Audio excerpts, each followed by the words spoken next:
ধানের মৌসুমে এবার গ্রামে এসেছি।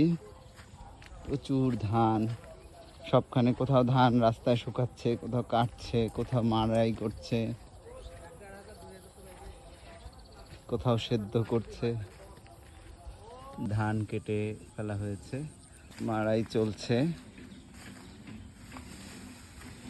এই যে ধানের খড় এখানে স্তূপ করে রাখা হয়েছে।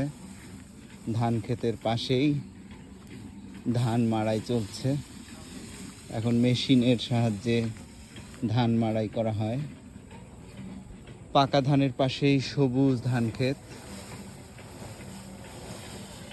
ধানের মৌসুমে চারিদিকে ধানের গন্ধ। যে পথ দিয়ে এসেছি সবখানেই ধানের গন্ধ।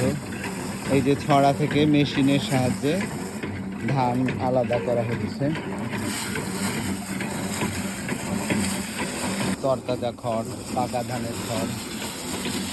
এই মেশিনের নাম কি? এই মেশিনের নাম কি?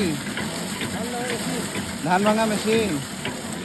আর পাও দিয়ে চলে? ও, পা দিয়ে চলে। সারাদিনে কতটুক ইয়া করা যায়? কয় মন? 2 জনের জমি করা যায়।